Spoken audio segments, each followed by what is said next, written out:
رفيقي يا تكتون أركبته قالبونا جبتو تنالا ففته دري سبادي باقرنا بلد ستو دفيدك أبدا فينا برمت Dr. Hambisa egaa deebinee jirra hordoftoota keenya mee gidduu kana mootummaan gaafa harri 12 kaleessuma jechuudha mootummaan gargaarsa naannoo Booranaatiif ta'u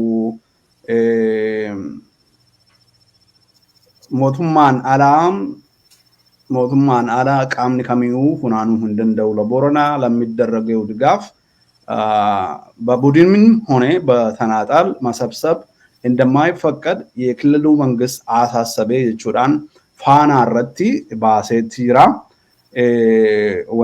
ወሉማ ገላ ቀብዬንሳ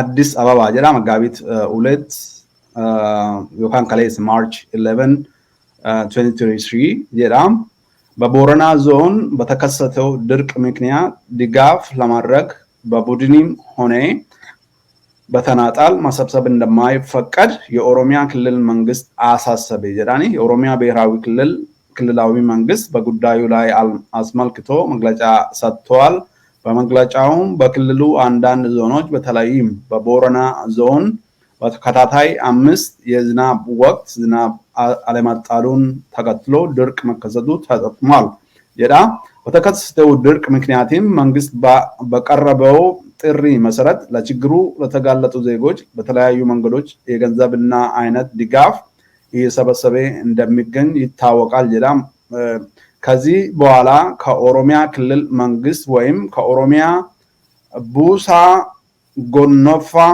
ኢዊቅና ውጪ በቡድንም ሆነ በተናጣል ድጋፍ ማድረግ የማይፈቀድ መሆኑን የክልሉ መንግስት አስታውቋል ይላ ይህም የሚሰበሰበው ድጋፍ በአግባቡ ለማስተዳደርና ፍትሃዊ በሆነ ግልጽነት ባለው መንገድ ለችግር ለተጋለጡ ወገኖች ተደራሽ ለማድረግ ያለው ውሳኔ መሆኑን በመግለጫው መጠቀሱን ኦቢኤን ዘግቧል ጀዳኒ OBNን ኩንጋ ሚዲያ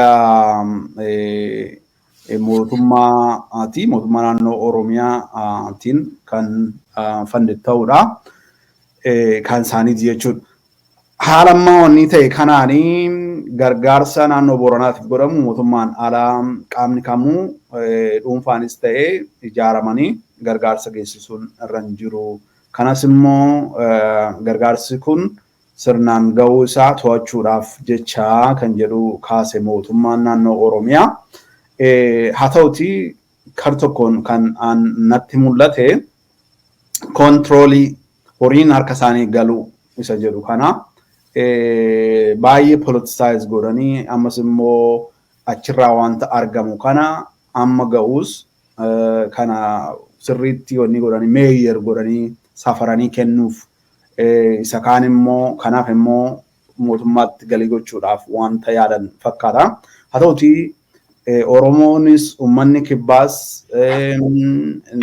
lammiin wanni kun itti dhaga'ame hundumtuu dirmachaatti jira ala kanaas dhaabbileen akka OGF faa dursanii jiraanis Australia irraa tureera kan isaan gargaarsa erguu jalqabanii xiqqaatuti haga tokko gahaatti ture haa ta'u malee yeroo ammaa kanatti mootummaan ana malee jechaa jira mootummaan naannoo Oromiyaa ana malee qaamni kamuu gargaarsa akka walitti hin qabne akkamiin ilaalta Dr. Hambisa wanni kun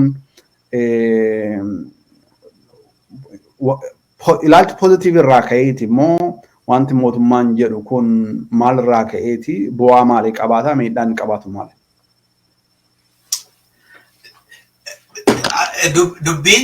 Dubbiin mootummaan badhaadhinaa hojjetu kun yeroodhuma hundumaa rakkisaadha dhugaadhuma dubbachuufi amma tuusaanii waanuma dhugaa ta'e tokko waan qabatamaa ta'e tokkorra dhaabbatanii waa godhaniyyuu akka sana jennee fudhachuun shakkii qabna track record isaaniirraan kan ka'e jechi tokko jira qotachuu keeyyuu hin jaallanne qotiyyoo koo si ergisee jettee jedhanii saba ofuma keefiyyuu balleessuun itti gaafatama gootee itti abbaltee hojjettu tokko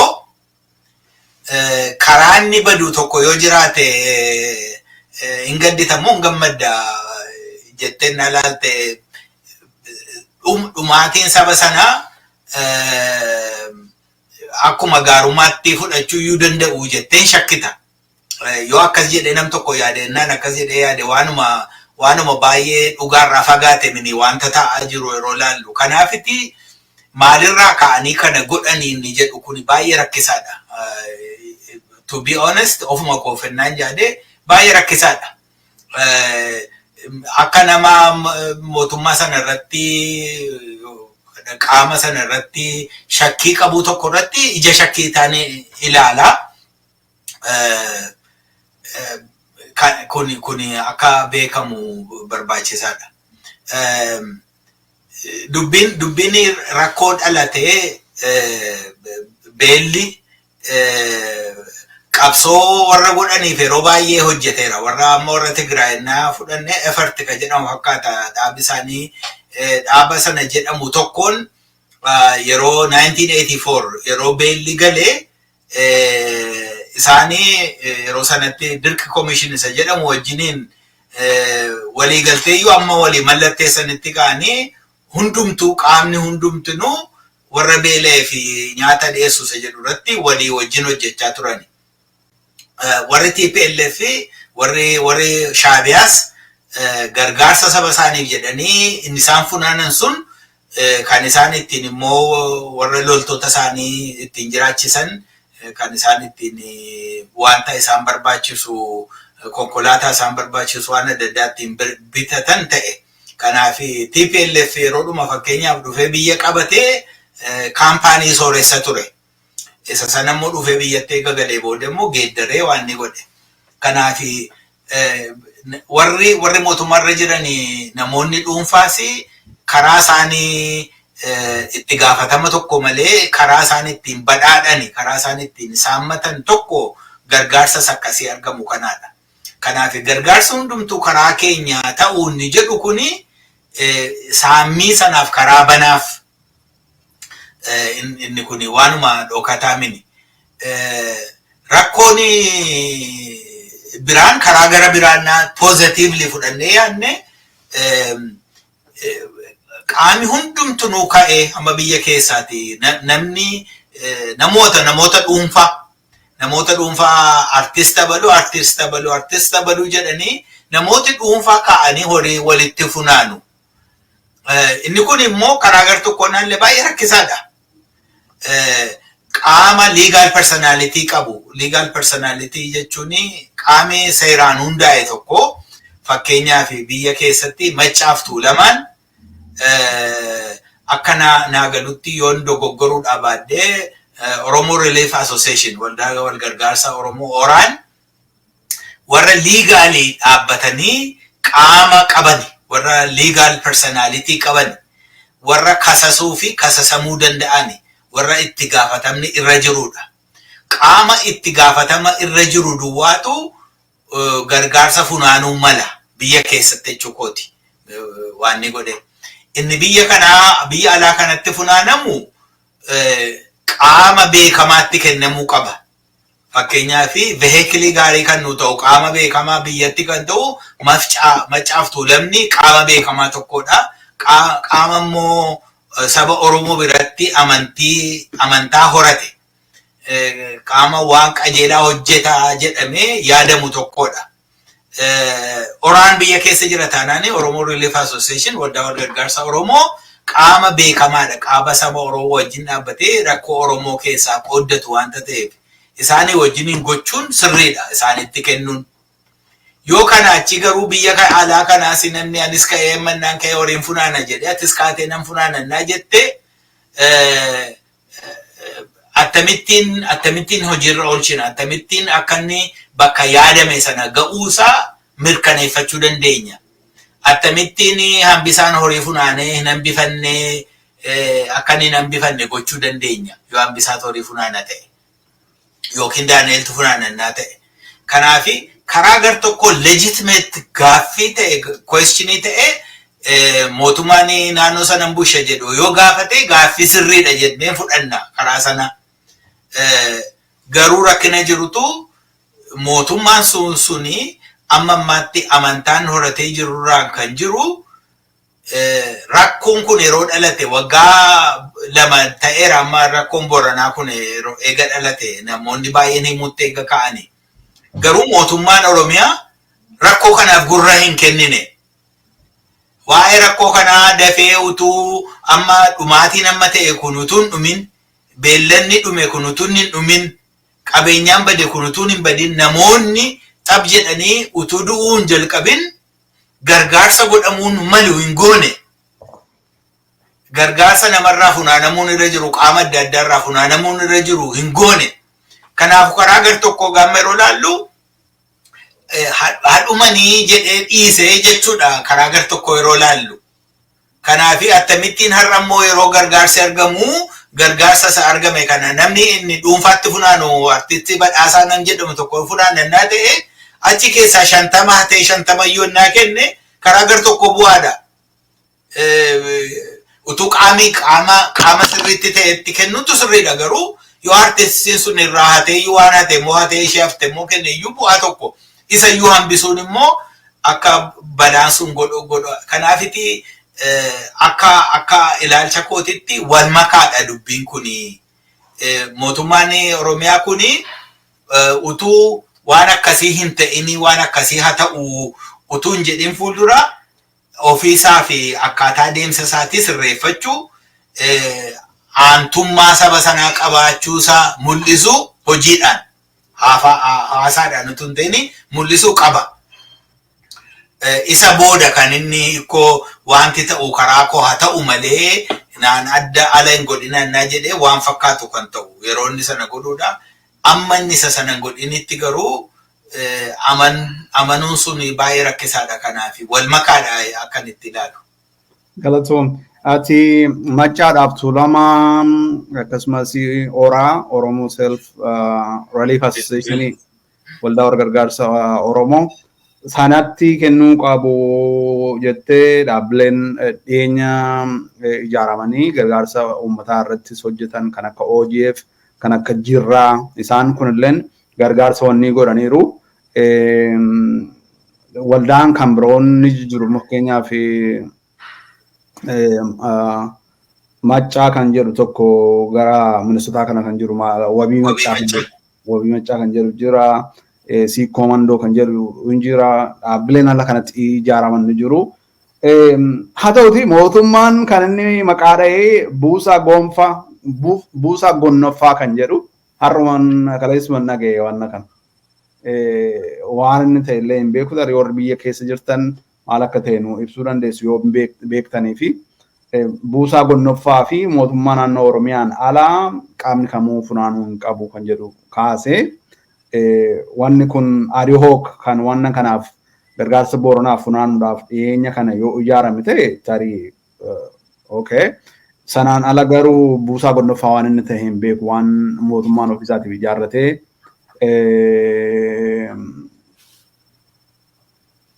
isa rakkinni jiru Daani'el Naadhiis kana jechuun warra akka Maccaaf Tuulamaa warra akka Oraa warrumti liigaalii ta'an biyya keessa jiran iyyuu hojjechuun danda'anii jechuu fakkaata. Exactly. Kana jechuun maaliif mootummaa fi dhaaba tokko kunoo maqaa dhahee buusaa gonnoffaan kun nama ta'uu dhaaba ta'uu waan ta'e dhaaba isaan dhaaban fakkaata yaa. Exactly. Kanaadha. Kanaan lamaan qaama kana lamaan ala gargaarsa walitti qabamuun irra hin jiru kan jedhudha. Kun uummata akkasii sila jette maalo jiraachuu keeyyuu nawwan maaloo sii godhaasa jedhan sana uummanni kun akka dhuumu gochuudhaaf mootummaa waan godhe fakkaata. Karaa kan biraatiin kanaan dura as dubbannee turre torban darbe Laggasee Tulluu gidduma kanas bahee mootummaan yeroo ammaa kana dur qamadiin Ukraine fa'irraa Raashiyaa fa'irraa kan gurguramaa ture amma Itoophiyaa irraallee qamadii gabaa addunyaatiif dhiyeessaatti jirra kan jedhu kan inni dubbate. haa ta'uti uummanni dhumaatti jira mootummaan anaan ala qaamni kamuun gargaariin jechaatti jira uummanni garuu dhumaatti jiraachuusaa miidhame jiraachuusaa haalli mul'isan akkuma arginu sanaadha wanni kun al tokkotti waan furamutu hin taane yeroo dheeraa waggaa dheeraa kan barbaadu kan natti dhaga'amu naani haala kanaan beelladi dhumee uummanni beelaan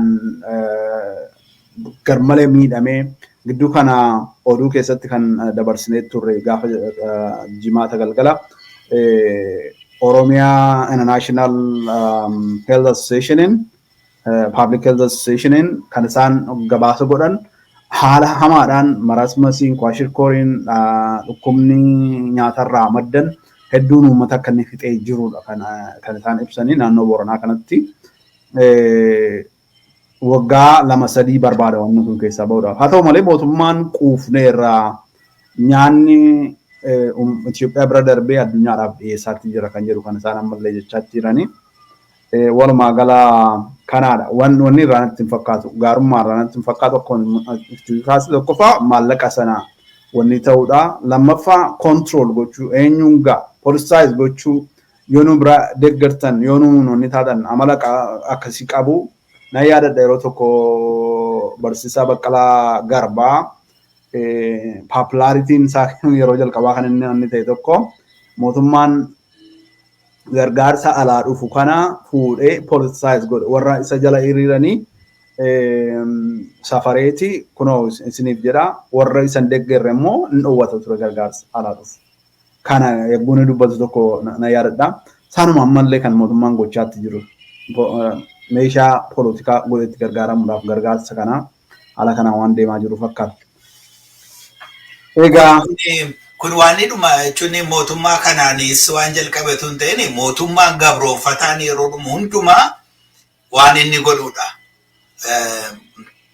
Mootummaan silaa kan ijaaramu lammiidhaa fi jireenya sirreessuuf karaa baasuuf fala barbaaduuf lammiin suni akka dagaagu akka nagaadhaan jiraatu waan jireenyaaf isa barbaachisu hundumtuu akka argatu mirgi isaa akka eegamu tiksuudha sila mootummaan maatii tokko keessatti naanne abbaadha jechuudha sila akka abbaatti nama godhuudha garuu amma kuni abbaa machooftuu ta'e addicted kan ta'e machooftuu ta'uu isaarraan kan ka'e qabeenyaa jiru hundumaa yeroo argatu ittiin dhugaatii bitachuu duwwaaf isa yaadu ta'e. Kanaafiti waa'ee ijoollee yaaduun hin jiru. Ijoolleen koo nyaatteetti, dhugdeetti, eegumsi barbaachisu argatteetti, nagaa qabdi, ollaan dhufee akka barbaadetti ishee dhaanuu dhiiseera jedhee tiksuu danda'uu hin danda'u. Kanaaf isa Obbo Baqqalaa jettee cunnuura jedhee cunnuura ta'e. Cunnuurri immoo waa'eedhuma ofiisaa duwwaa yaadaa ofiisaa tiksuu duwwaa waa yaaduu fi isa kanaadha. Kanaafiti haalli nuyi keessa jirru kuni maal jedha Dr. Gammachuu Magarsaa wanti isaan jedhan tokko jira. Rakkoon Oromiyaa jedhani. Rakkoon Oromiyaa hundumti isaa waan tokkoon ibsamuu danda'a jedhani. Waan tokkoon ibsamuu danda'a. Yoo collective agency qabaatte, yoo abbaa qabaatte, abbaa si tiksu yoo qabaatte, abbaa dantaa kee eegu yoo qabaatte, duwwaadha. Kanaafi nuti political power hin qabnu, political agency hin qabnu. Oromoon biyya sana warra jiran hundumaa keessaa ilaaltanii Oromoo duwwaatu political agency hin qabu. Tigreen qabu ammallee, Sumaaleen qabu ammallee, Amaarri qaba ammallee. Warri Sidaamoo qabu. Warri Walaayittaa haxinnaatu malee qabu achi keessatti. Oromiyaa duwwaatu collective agency hin qabu. Mootummaan Oromiyaa ammayyuu taanaan saba Oromoof biyya Oromoo hojjetatu hin ta'ini warra Oromoo balleessuu barbaaduuf hojjeta ergamtuudha. Amma deebisneesiniin iyyuu sinfinnaa ijaaruum jarri sodaachisaaru Abiyyiin sodaachisaa jiru, Shimallis inni sodaachisaa jiru bakkee keessatti baasanii amma qullaa dhaabanii arrabsaa jiru. Akka gidduu kana dhaga'ame Finfinnee keessatti amma qawwee gashachaa jiru. Nama gashachaa jiru. Kanaafiti rakkinni keenya isaadha. Rakkinni kan keenya kan inni hiikamuu danda'u yoo rakkinni politikaa keenyaa hiikame duwwaadha. Rakkinni politikaa keenyaa amma hiikaminitti beelli ittuma fufaa, miidhamuun ittuma fufaa, lolli ittuma fufaa. Dhiifama guddaa.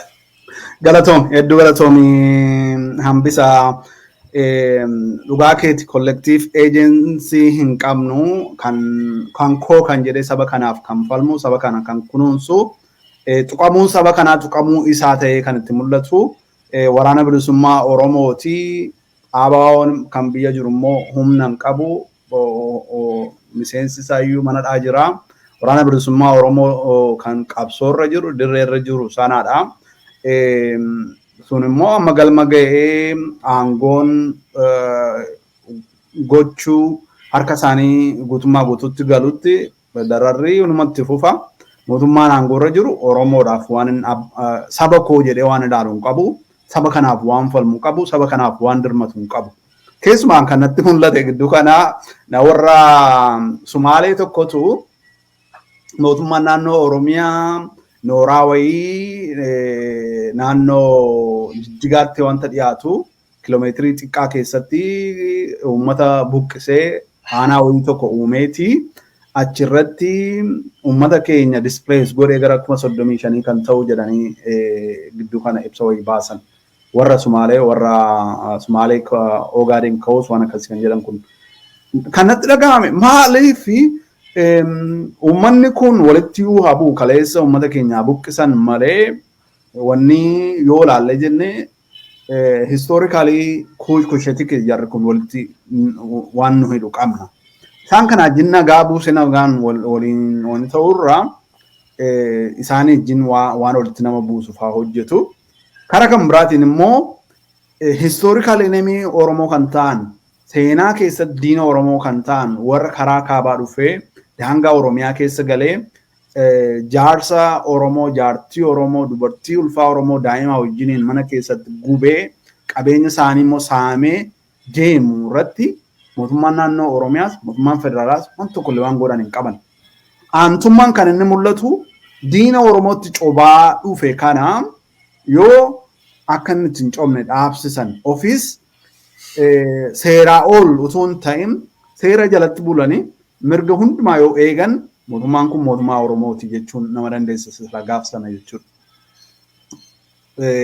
Dorgommiidhaan aangoo filannoo uummataa keessaan sagalee uummataa keessaan madde yoo qabaatanii uummatni Oromoo empower yoo godhan ofii isaanii empower gochuu, ofii isaanii enrich gochuu, ofii isaanii badhaadhessuu irra uummata Oromoo yoo badhaadhaa yoo godhan gaaf sana mootummaan sun mootummaa foolii mootummaa Oromoo qabaate jechuu dandeenya. Haa ta'uti seenaa bara darbee keessatti mootummaan kun kan gochaa ture abbootii gadaa Kaarrayyuu 15 bakka tokkotti fixee dargaggoo Oromoo Naqamtee keessatti Shawaa Lixaa keessatti Jalduu keessatti iddoo hedduutti fixee drooniidhaan Mandiitti Biilaatti Shawaa Roobititti Abunaa Gindabarat keessatti Walloo keessatti Kamisee keessatti uummata meeqa drooniidhaan fixe gidduu kana ammallee xiyyaaraan rukutaatti jira. Mootummaa kanaan mootummaa Oromooti jechuun hin dandeenyu. Kanaadha walumaa gala dimshaashatti hedduu galatoomi Dr. Hambisaa egaa marii gaarii qabaanne hordoftoonni keenyas waan irraa tarii bartan jira jennee abdanna. Wanti immoo isin inni hafee gaaffii kanarraa dubbachuu maltanii kan jedhu yoo jiraate nuuf barreessaa nuuf ergaa keessaanii warra nu hordofan keessaa ABO'n woboo fuuldura dhaabbachuu dhiisuu qabaa kan jedhu yaadni komentii kan namoonni kennantu jira. Isa kana nuti miidiyaadha akkuma beektan qabsoo Oromoo keessatti ABO'dhaa fi woboon abbaaf ilmaan kaleessa kan lachuyyuu tokko turani. yeroo ammaa kana ABO'n kan biyya jiru karaa nagaa qabsaa'uudhaaf yaalii gochaatti jira. Haa ta'u malee mootummaan akka hin sochoone godhee karaa heera mootummaatiin mirga kennameef sarbee hooggantoota isaa mana hidhaa teessiseetti jira. Akkuma argitanii waraanni bilisummaa Oromoo ABO jechuudhaan of moggaasee hooggansa isaa haaraa filatee caasaa haaraa diriirfatee qabsootti fufeetti jira.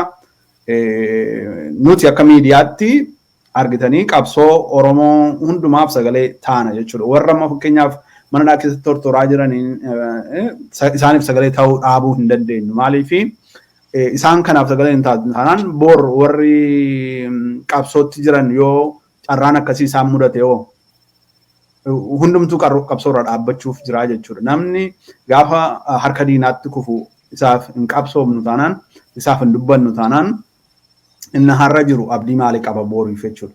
Waan akkasii waan wal fakkaataan irra ga'uu danda'a gadi ta'eef. Kanaaf isa biyya keessa jiruufis ni dubbannaa kan waraana bilisummaa Oromoo ABO's sochii inni geggeessu milkii gaarii hawwinaa jala buunee hordofnaa akkuma argitan yeroo maraa aga dandeenyutti quunnamnee waan sochii waraanni bilisummaa Oromoo gochaa jiru abdii hundi keenya irraa qabna. Akka nam tokkotti abdiin irraa qaba.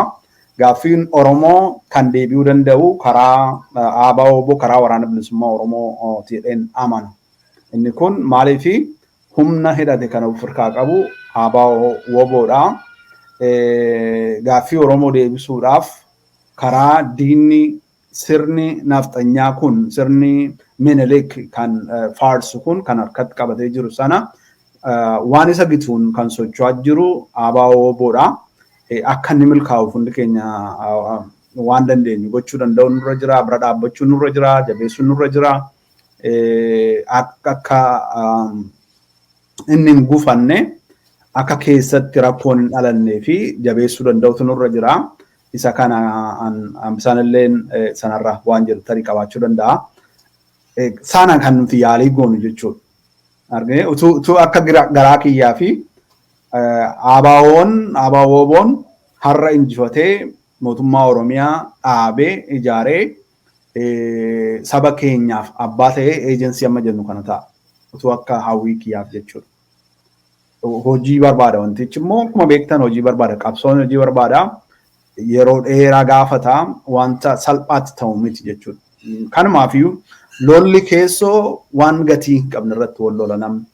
Waan siichi waggaa 2, 3, 4 waggaa dheeraa jaarraa tokkollee miti waggaa 10 gaafachuu danda'u jechuudha qabsoon keenya kun gudunfaatti gochuudhaaf. Gaaf sanatti wanti mootummaan gaafa dhaabbatamee jiru nama hedduu barbaachisa. Warra immoo caasaan waraanni diriirfate kun koomaandarii olaanaa yookaan ajajaa olaanaa ittaanaa akkasittiin kan isaan diriirfatan kun baay'ee barbaachisaadha. Isaan tight relationship waliigaltee gaarii wal dhaga'uu wal jaallachuu qabaachuu danda'utu irra jira. Qilleensi alaan keessa galuun irra hin jiru. Qilleensi alaa galee isaaniin garaa wal wallaalchisuu diiguu kun ta'uun irra hin jiru. Maaliif dinni divide godhee nu cabsa. Engadda Oromoon walitti haasa'uu qaba kan jedhu konferensiin tokko all inclusive Oromo konferensii irratti wanti ka'e tokko wanti Profeesar Mahammad jedhani Minilik kanon Oromoo cabsee Oromootiin Oromoo cabsuu gaafa danda'edha jedhan. Qoraattiidhaan qoraattii baasuu waan bareefi jedhan. Akkas jechuun Oromoodhaan Oromoo cabsuu waan bareefi. Oromoodhaan Oromoo cabsuu jechuun Oromoo kana divide godhanii adda adda qoodaniiti isa tokkoof waan gaarii ofitti qabanii isa tokko mochi qabaniiti akka inni walitti galagalee wal lolu godhu jechuudha. Isa kana qabsoo Oromoo keessa kufuun akka hin galle maaliif mootummaan amma jiru kun waa baay'ee jechaa ture. Utuu wanniin kun hin mul'atin Shawwaaf Wallagga jedhanii wal lolu komaandii structurii hin qabanii warlordi godhee dhiyeesse jechuudha. Abiyin faan Shimallis faa wanniin isaanii kan irra deddeebi'anii haasaa kan turan wanniinis Biraanuu Julaas kan jechaa ture. Isa kana waraanni bilisummaa Oromoo ABO WBOn isa kana eeggachuu danda'u turre jira. Caasaa isaa ala kana sirnaan qabachuu danda'u turre jira.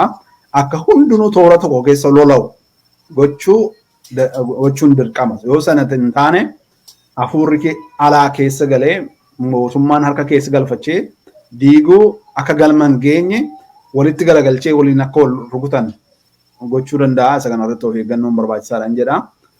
Dr. Hambisa kanarraa yoo waan jettu qabaattee jedhi asumaan xumuranna. Ay, hinga isa tamma jette isa kan haasaa Dr. Muhammad godhani namoonni na dhaggeeffachuu barbaadanii laa kanaan argachuu danda'u isaa himuu barbaade haasaa gaariidha isaan godhanii. Adanirratti komentiin argu tokko waa'ee nageenya buusuu waa'ee araaraa namni kaase jira. Waa'ee isaa yoo fedhii kee ta'e gara fuulduraatti utuu yeroo fudhannee waa'ee araaraa sana duwwaa hubannaa qabnu walii wajjin haasofne gaarii dha yaada. Isa kaan gaarii dubbattee keessa waan oollee fi innaa ga'e gaarii dhuma. Hedduu galatoomi. Egaa hordoftoota keenya sagantaa keenya har'a asumaan xumurree jirra. Waan waliin turtaniif galatoomaa jenna. Tamsaasa keenya waliif qooda nama bira hin gahin bira akka inni ga'uu fi nuuf godhaa jenna. Hedduu galatoomaa fayyaa ta'a. Egaan asumaan xumurannaa nagaattin isiniin jedha. Hedduu galatoomii. Baay'ee fayyaa ta'e Daaneel hedduu galatoomii. Fayyaa ta'e.